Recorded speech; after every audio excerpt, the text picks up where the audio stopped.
Et puis moi, quand j'ai entendu parler de cette retraite de 3 ans, mais tout de suite, je me suis dit, mes vraies études, elles vont se passer ici. Bienvenue dans Looping, des histoires de méditation et de guérison.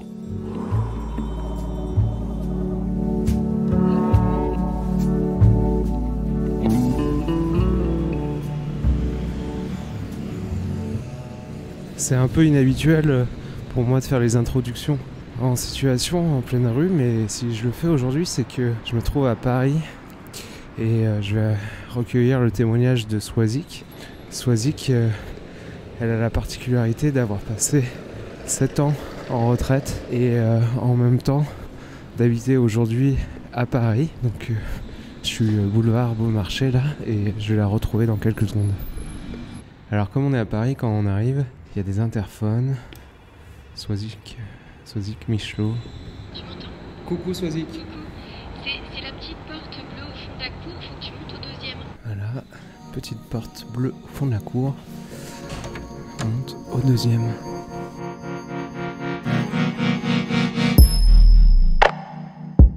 L'histoire de Swazik, c'est celle d'une rencontre précoce et salvatrice avec la vie contemplative dans le début de sa vingtaine. Alors qu'elle cherchait des réponses aux questions existentielles que peut se poser une jeune adulte en quête de sens, c'est dans l'assise et dans le contact avec les philosophies orientales qu'elle va trouver des pistes de réponse.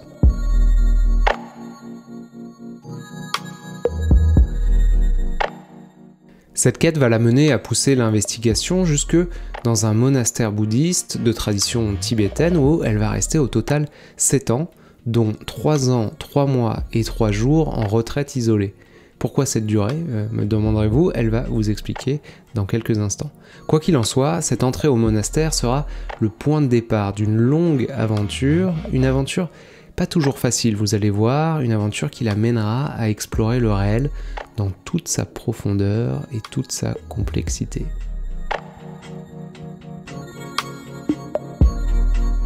De l'odyssée d'une retraite de plusieurs années à la pratique de la méditation en pleine jungle urbaine, voici le récit de Swazik.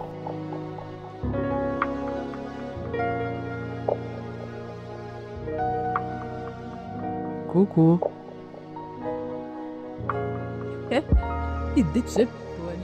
Ça va? C'est lui. C'est Nicolas.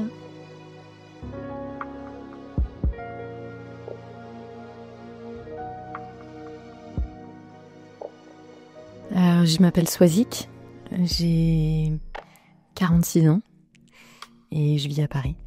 J'ai une vision de l'enfance qui est pas très... Une vision et un souvenir, probablement un mélange des deux, qui est pas un espace très, très heureux.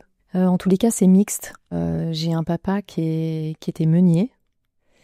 Donc j'ai grandi à proximité d'un moulin, rue des Moulins, dans une ville de province, avec un papa qui était qui est toujours en vie, mais qui était très attaché à la terre, au blé, aux céréales, tu vois, quelque chose comme ça, avec une forme de lien, de ruralité. Et meunier de père en fils, en fait. Et quand on remonte mes origines comme ça, du côté de mon père, mon grand-père était meunier, mais ma grand-mère était aussi d'une famille de meuniers, donc je viens de là. Et puis de l'autre côté, rien à voir. Ma maman était médecin pédiatre.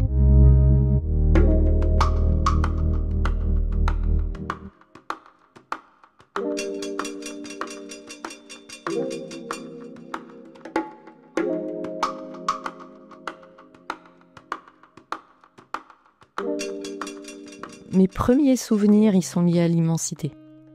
Un des premiers souvenirs de vie qui est très clair, c'est sur une plage, enfant, en Bretagne, je pense.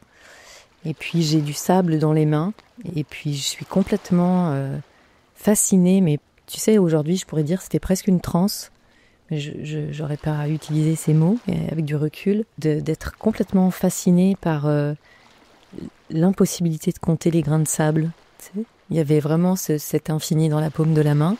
Je me souviens de quelque chose autour de, tiens, il y a quelque chose de plus vaste. Je fais partie de quelque chose qui m'échappe. Je fais partie d'un vivant, tu vois, un sentiment presque un peu d'être un atome, quoi, ou un truc comme ça. Donc d'un côté, il y a cet aspect-là de l'enfance qui est resté très présent, puis que je sens encore très présent aujourd'hui. Et puis de l'autre côté, un sentiment latent de dysfonctionnement. De dysfonctionnement parmi les humains, en fait. De dysfonctionnement chez les humains, chez moi aussi, tu vois, avec une perception de la souffrance très tôt. Tu vois, j'ai vraiment des souvenirs d'être traversée par des émotions, des sentiments, des impressions de « Ah ouais, ça va être beau, mais ça va pas être facile ».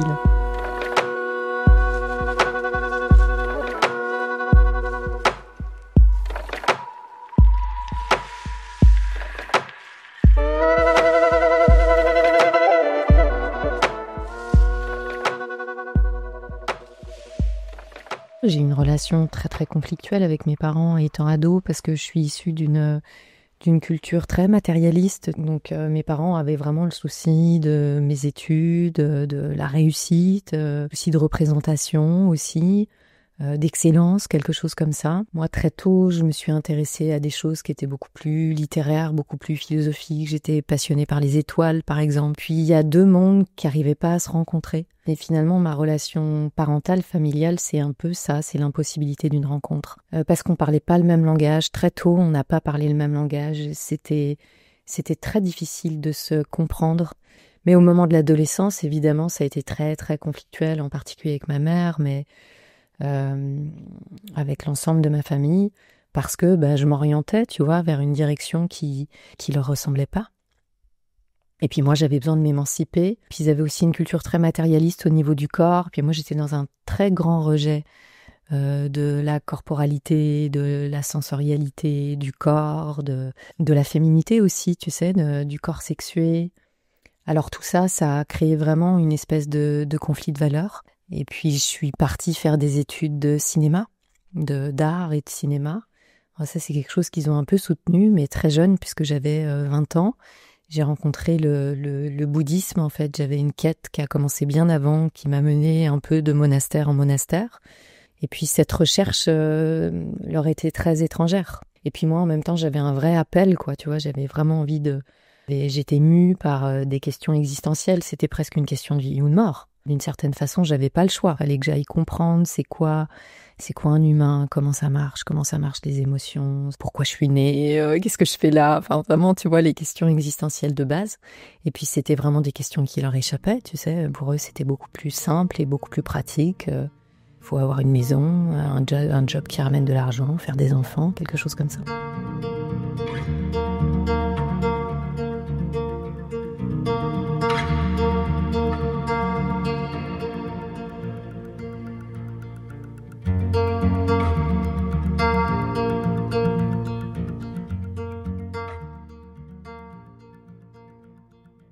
Je faisais des études de cinéma, donc je prétextais un peu de ces études de cinéma pour aller rencontrer des moines et des moniales. Donc j'ai fait comme ça un ensemble de monastères. Je voulais faire un film sur la vie érémitique, sur la vie en retrait, sur la vie à l'écart, pour comprendre mais c'est quoi la posture, c'est quoi la relation au monde quand on vit de cette façon-là, qu'est-ce que vous cherchez vraiment. Et puis en fait je voulais comprendre, c'était une quête personnelle, tu vois, qui était un peu déguisée derrière un prétexte, un peu comme toi tu tiens un micro, tu vois. Et j'étais très à ma place dans ces espaces de silence. Tu sais, je me sentais très en vie, très, très en lien. Et puis j'allais les questionner, j'allais discuter avec eux, je vivais la même vie qu'elles ou eux. Et puis de monastère en monastère, à l'âge de 20-21 ans, je suis arrivée dans un premier monastère bouddhiste en France.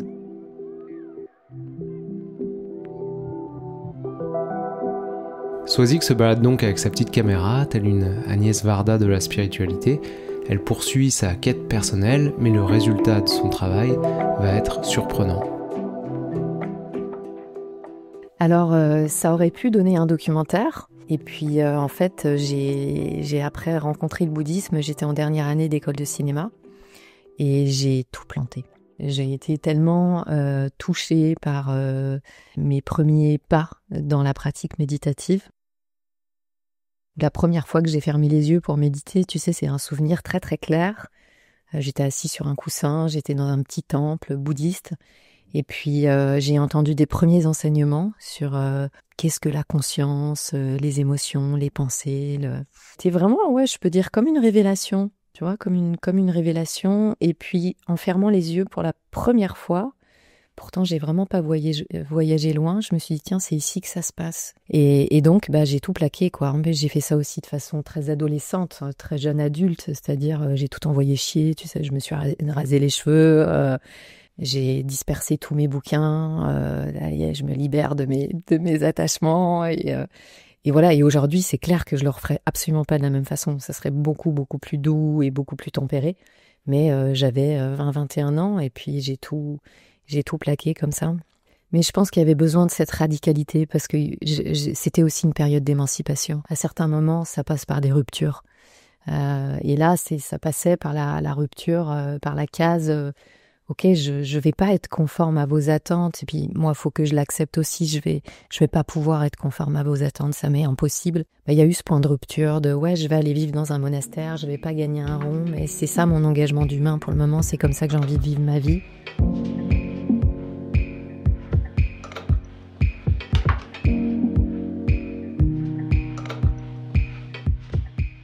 Alors, le décor, c'est que c'est vrai que moi j'ai rencontré le bouddhisme dans la tradition tibétaine, avec laquelle j'avais très peu de sensibilité commune sur la culture. Mais l'enseignement m'a touchée. Et puis j'ai appris très vite que dans la tradition tibétaine, il y avait cette retraite de 3 ans, 3 mois, 3 jours. Dans la vision tibétaine, la médecine tibétaine de l'époque, c'était le temps de la régénération totale du corps. En fait, en l'espace de 3 ans, toutes les cellules de ton corps sont renouvelées. Donc, on continue de t'appeler par ton prénom parce que c'est pratique. Mais en réalité, de ton corps physique, tout a été complètement renouvelé.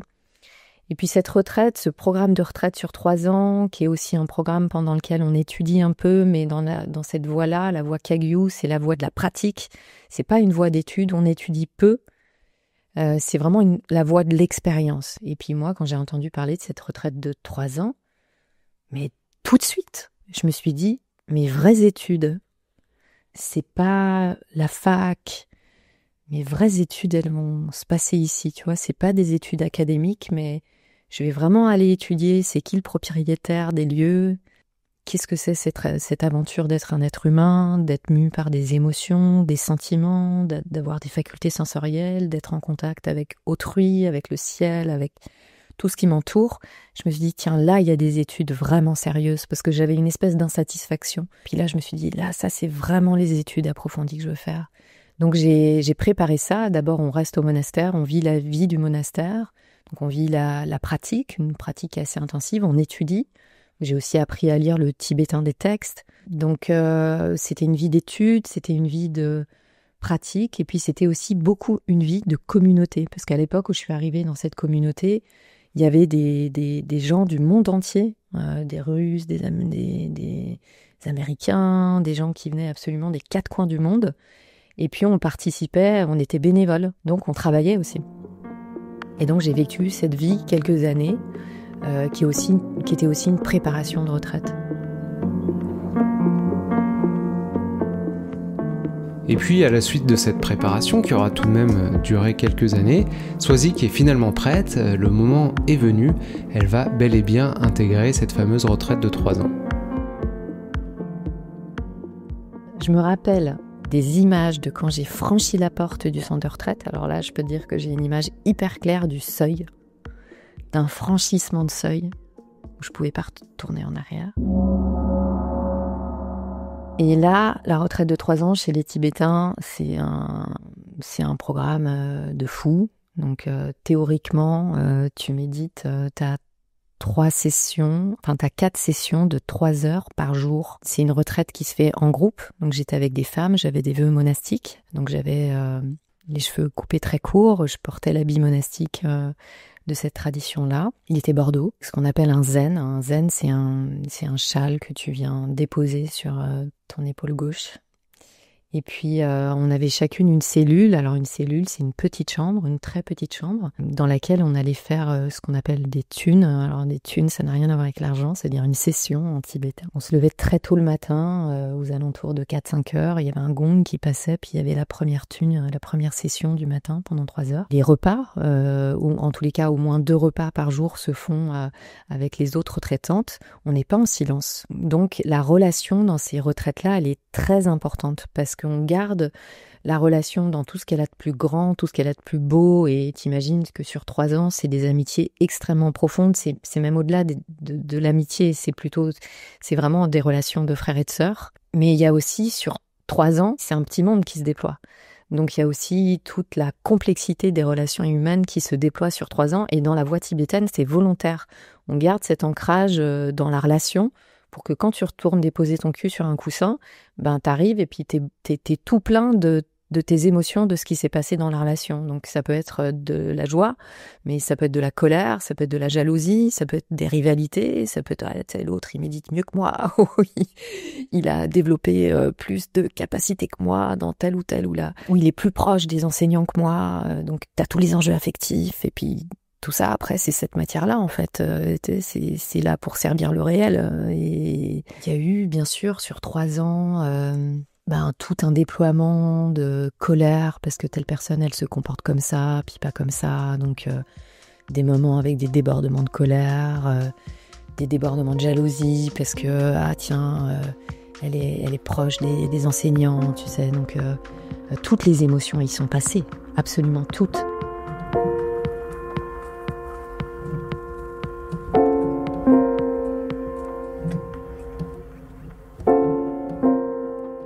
Et puis, quand je suis rentrée en retraite de 3 ans, il y a quelque chose de joli qui s'est passé parce que de toute façon, j'étais irrécupérable. Tu vois, j'étais en retraite, j'étais derrière des murs. Ils ont laissé tomber le fait de me faire changer de voie parce que j'étais complètement engagée. Et puis, on a commencé une relation épistolaire avec mes parents. Il s'est passé un truc très joli avec mon papa parce que mon père, c'est un taiseux. C'est quelqu'un qui n'a pas appris à parler de lui puis qui voit pas l'intérêt de ça. Et puis petit à petit, il a commencé à me raconter sa vie, un petit peu comme tu m'obliges là à le faire. Puis il m'a raconté son enfance, et puis il m'a raconté son adolescence, il m'a raconté sa maman que j'ai malheureusement pas rencontrée. Puis j'ai vraiment rencontré mon père dans ses lettres. Tu sais, aujourd'hui, elles sont dans une petite boîte, c'est très précieux. Je pense que j'aurais jamais rencontré la sensibilité puis l'intimité de mon père s'il n'y avait pas eu cette longue relation épistolaire qui a duré pendant 3 ans. Et puis avec ma mère, il y a eu un truc très joli au milieu de la retraite de 3 ans. Tu sais, la 2e année, t'es très loin du point de départ. C'est un peu comme une odyssée. T'es très loin, t'as quitté le rivage. Et puis les gens t'écrivent de moins en moins, tes amis, tes proches, parce que t'as disparu de leur vie. Et puis le point d'arrivée, il est très loin aussi. Tu sais, t'es vraiment en pleine mer, avec tous les remous. Il y a des endroits, c'est magnifique, puis il y a des endroits, c'est la tempête absolue. Et puis le point d'arrivée, de retour, il est très très loin. Et puis au milieu de cette 2e année de retraite, de grandes plongées dans la pratique, il y a eu des moments vraiment difficiles. Et puis un moment, dans une lettre à ma maman, à un moment elle m'a dit « Soisic, t'as choisi cette direction, aujourd'hui t'y es, il y a des remous. Mais maintenant, il faut aller jusqu'au bout. » Et cette parole de ma mère qui tout d'un coup me prenait la main en me disant « T'as fait un choix et je vais t'aider à traverser parce que c'est le choix que t'as fait et donc ça a du sens pour toi et donc il faut persévérer. Et donc va voir ce qu'il y a à voir, va traverser ce qu'il y a à traverser. » C'est probablement une des paroles les plus touchantes que j'ai reçues de ma maman. Ouais. Pour la première fois, si tu veux, elle essayait pas que je sois quelqu'un d'autre.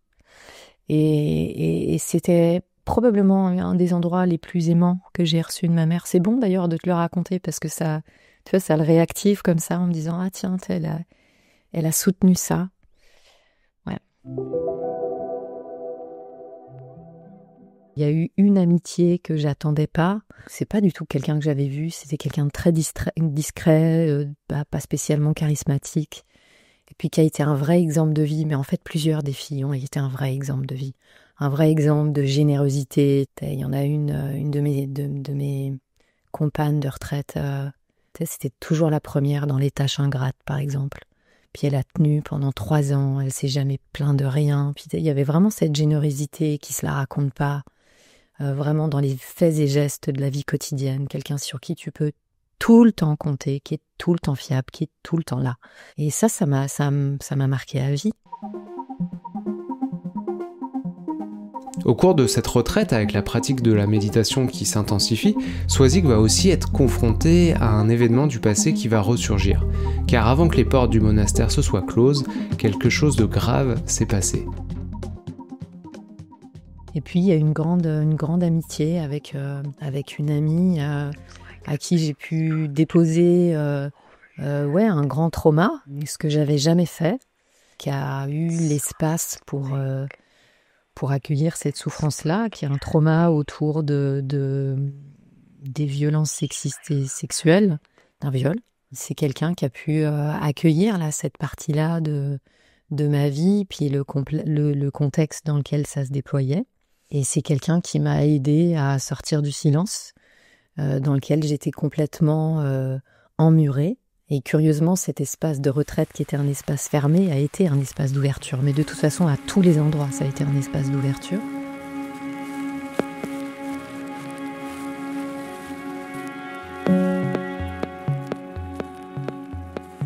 C'était quelqu'un qui venait, en fait, de ce monastère. Cette personne-là, c'était un enseignant qui était très apprécié, évidemment, qui était très aimé. Tu sais, c'était la dernière personne où on pouvait imaginer.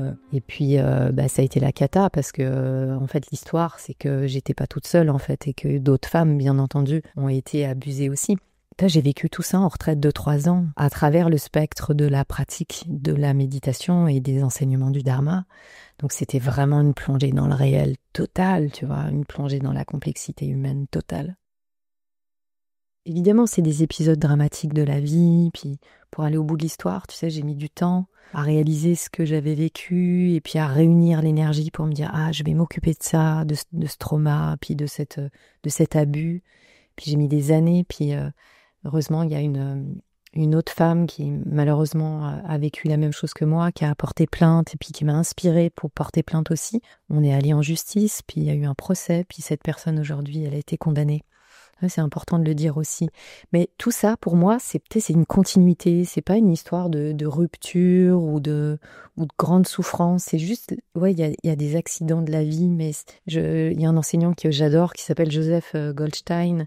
Il dit, dans la vie, c'est un enseignement du Bouddha qui dit, il y aura la rencontre inéluctable avec du non voulu.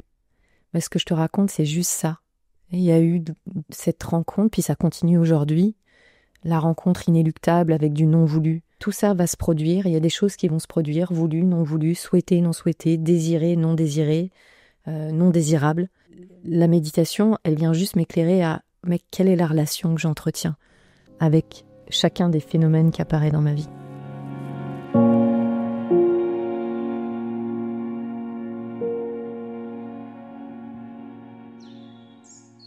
À la fois, c'était plein de souffrance et en même temps, c'était plein de grâce. C'est une année, la dernière année où j'étais en retraite, où je me suis mise à écrire des haïkus, il y avait des élans créatifs, les fleurs avaient jamais été aussi belles, le ciel avait jamais été aussi beau, à la fois parce qu'il y avait cette libération de ce trauma, mais aussi parce qu'il y avait les fruits de la pratique et que, je sais pas, tous les pores du corps sont hyper ouverts. Il y a une espèce d'acuité qui se développe avec cette pratique intensive. Et donc, cette dernière année, ce sentiment d'être vivant était une espèce d'exaltation hallucinante, la dernière année de retraite. Et puis, dans ce processus de retraite, j'ai vu que dans mon engagement, il y avait quelque chose qui était très vrai, qui était très généreux, qui était très à sa place. Mais j'ai vu aussi qu'il y avait une part de fuite. Je fuyais mon corps, je fuyais le monde, je fuyais peut-être la sexualité, je fuyais de prendre pleinement ma place dans le monde, en fait. Tout d'un coup, ça s'est révélé que va vivre ta vie, va vivre le couple, va vivre... j'ai eu envie d'un enfant aussi la dernière année de retraite. Tout d'un coup, je me suis dit, tiens, j'ai envie de ça, j'ai envie de la maternité, j'ai envie de cette expérience-là. Puis j'ai senti que j'étais prête et que la suite de la pratique, en fait, la suite du monastère, elle n'était pas dans un monastère, mais que la pratique restait exactement la même, mais dans un contexte différent. À la suite de cette tempête en pleine retraite se pose la question. Swazik va-t-elle enchaîner avec une deuxième retraite de 3 ans ? Stop ou encore ? Moi, j'ai fait une seule retraite de 3 ans parce qu'il y a eu cette libération. À la fois, c'était le bordel, mais en même temps, j'ai eu ce sentiment de revenir dans mon corps et de revenir dans mes chaussures. Là, tout d'un coup, j'avais l'impression que mon pied était parfaitement ajusté à mes pompes, quoi. Tu vois, c'était une réincorporation totale. Donc moi, j'ai pas du tout un sentiment de rupture. Souvent, on me pose cette question, mais quand t'es sortie de retraite, ça a dû te faire hyper bizarre. Ouais, ça m'a pas fait bizarre du tout. J'ai jamais été aussi souple d'esprit que quand je suis sortie de retraite de 3 ans. La folie de l'esprit, la folie de ce que c'est un humain, dans toute sa beauté et toute son obscurité et toute sa complexité, je l'ai jamais vécu avec autant d'intensité qu'en retraite de 3 ans, dans ma propre expérience, mais dans l'expérience de mes sœurs et de mes frères de chemin. Donc j'ai vécu vraiment une espèce de folie, parce que la pratique, elle révèle tout ça, elle révèle toute la grâce, mais toute la complexité. Donc quand je suis sortie de retraite, tout me paraissait tellement facile, tu sais, de danser avec le réel. Puis mes cheveux ont repoussé.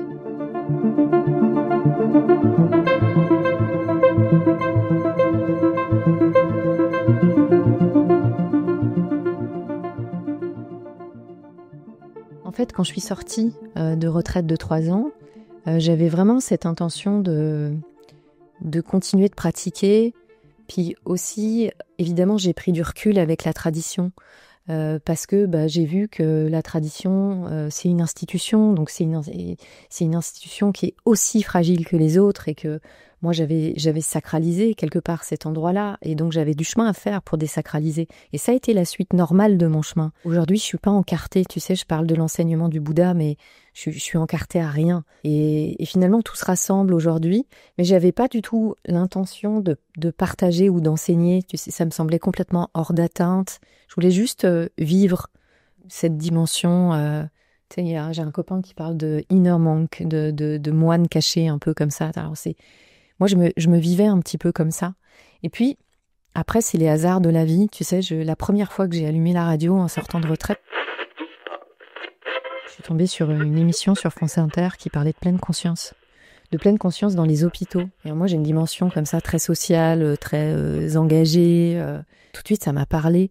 Puis en même temps, j'avais de la suspicion. J'ai commencé à entendre parler de Jon Kabat-Zinn, c'était un programme en 8 semaines, un truc. Tu sais, moi, je venais de m'arracher les fesses sur un coussin pendant 7 ans, puis j'entends parler d'un truc, ça se passe en 8 semaines. Je me suis dit, qu'est-ce que c'est que ce truc, cette espèce de matérialisme de la méditation, matérialisme spirituel. J'étais hyper suspicieuse, mais j'étais curieuse en même temps, parce que je trouvais ça magnifique que ça arrive aux patients dans les hôpitaux. Et puis j'ai fait l'expérience par moi-même, très vite, c'est allé très vite. J'ai trouvé qu'il y avait quelque chose qui était très adapté à la vie séculaire, et puis c'est devenu assez naturel de me dire, ah tiens, bah ouais, ça je peux le partager. C'est bien, parce qu'en plus j'avais envie de partager un truc qui n'était pas encarté, tu vois, surtout qu'il n'y ait pas de dimension religieuse, que ça reste complètement laïque, une forme de dharma universel, de voir, tiens, comment cet enseignement du Bouddha qui est multimillénaire, comment il peut nous rencontrer en 2024-25 sans avoir un langage spécifique. Je me suis formée au cycle MBSR, et puis je sais pas, on dit des fois les planètes se sont alignées, je sais pas si c'est ça, mais tout de suite, tu sais, ça a marché pour moi. Et puis ça fait maintenant 13 ans, 14 ans que j'enseigne.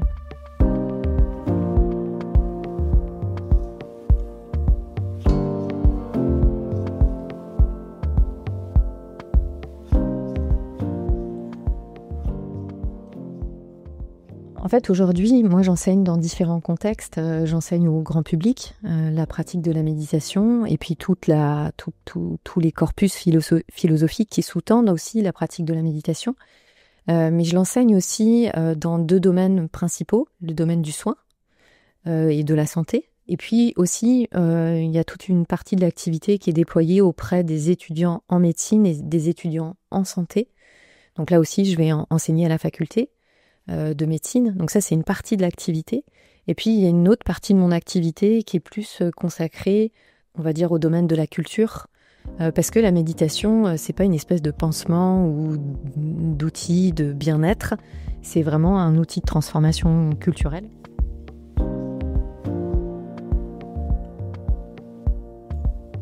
D'ailleurs, Swazik organise des ateliers de méditation dans des lieux insolites comme des musées pour pouvoir entrer en résonance profonde avec les œuvres, mais c'est pas tout puisqu'elle propose aussi d'incorporer la méditation au plus près des conditions de vie quotidiennes.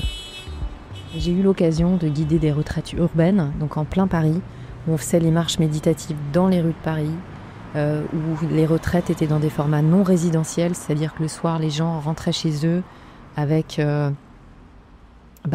redécouvrir ton environnement, avoir accès à l'actu avec la dystopie que c'est aujourd'hui, vivre tes relations, tes gosses, tes joies, tes peines, tes emmerdes. Et en fait, je me rends compte que plus le temps passe et plus c'est là, cette idée de retraite urbaine, elle me colle à la peau. C'est vraiment là, notamment là, que j'ai envie d'être et que je trouve que c'est particulièrement agissant et impactant. Et pour moi, le monastère, il est là. Ça n'a pas de porte, il n'y a pas de mur, il n'y a pas de... J'adore cette ville. Par exemple, tout de suite, tu vois, la vue qu'on a, la lumière qu'on a, je trouve cette ville pleine de secrets, pleine de passages, pleine de recoins. Je la découvre, je la redécouvre. Moi, je fais beaucoup de vélo. Et souvent, c'est parmi mes meilleurs moments de la journée, le moment où je traverse la Seine.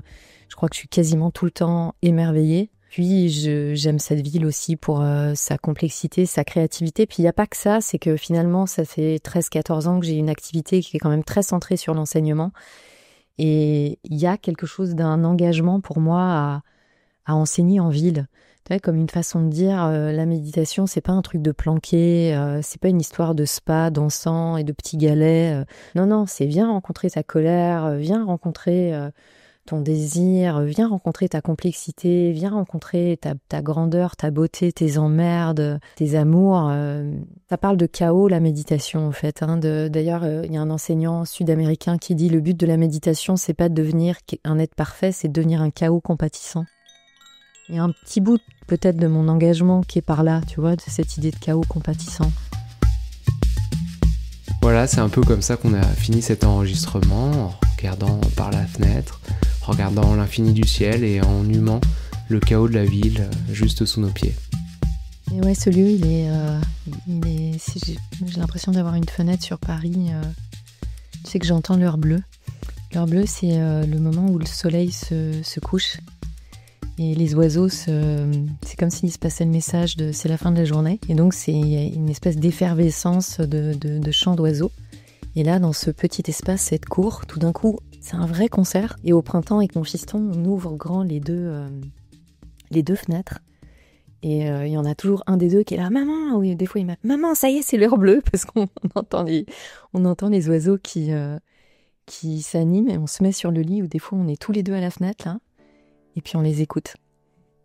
Et en plein Paris. Je trouve ça tellement beau qu'il y ait cet espace à Paris. With gratitude and love, I celebrate my life. I elevate my energy and open up my mind. I am grateful for the universe. I am grateful for the stars. I am grateful for the sun. I am grateful for the earth.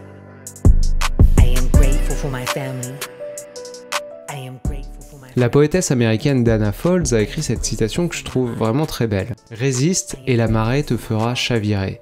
Permets et la grâce t'emportera vers une terre plus élevée. » Cette citation est extraite du livre que Swazik a publié en 2022, Méditer à travers l'art aux éditions Albin Michel, et je trouve qu'elle lui correspond parfaitement également. Elle a su permettre à la vie de se déployer et à continuer à faire tourner le moulin de la vie, quelles qu'aient été les conditions météorologiques. Un grand merci à elle de m'avoir accordé la confiance de recueillir et de mettre en onde son partage.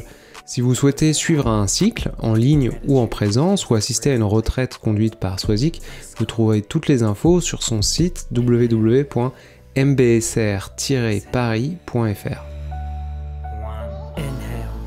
Je vous invite aussi chaleureusement à suivre son compte Insta qui est pour moi un modèle d'utilisation contemplative des réseaux sociaux, un rappel qu'on peut faire du beau et de la poésie avec un smartphone. Enfin, sachez aussi qu'outre Méditer à travers l'art, son premier livre, elle a publié l'année dernière un très beau et un très profond livre d'entretien sur le développement de l'art contemplatif ou art spirituel, un livre en collaboration avec Philippe Fillot qui s'appelle « Les tisseurs du silence, la résistance contemplative dans l'art contemporain » aux éditions Les Heures Brèves.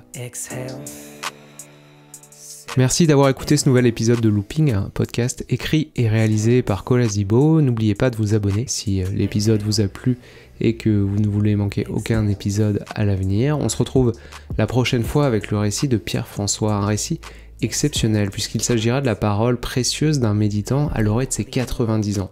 Un méditant qui aura eu l'occasion d'éprouver la méditation sur toute une vie. En 1944, c'était la fin de la guerre, on a été terriblement bombardés. Et je me rappelle très bien que j'étais sur un petit canoë au milieu de l'étang et c'était un calme extraordinaire. Sauf que, à certain moment, j'entendais un bruit très très spécial. C'était toute une escadrille d'avions qui passaient très très haut au-dessus de notre tête, venant d'Angleterre et allant jeter la terreur sur les villes d'Allemagne. Et à ce moment-là, je me rappelle, j'ai dit, moi, je vais vivre pour la paix, pour la beauté. À bientôt les amis, et d'ici là, si vous croisez la sagesse qui fonce à toute allure en Vélib sur le boulevard Beaumarchais, rappelez-lui que c'est ok de griller les feux rouges tant qu'elle le fait en pleine conscience. YOLO. Bonne méditation à toutes et à tous, à la prochaine. Ciao, bye bye. I am grateful for my life. I am grateful for my breath. I am grateful. With gratitude and love, I celebrate my life. I elevate my energy and open up my mind. Fear is not real. Fear is simply an imagined story in my mind. I am no longer attached to the story. I am writing a new story where fear has no place. I am full of positive and loving energy. I am on a new path where fear no longer serves me. I let fear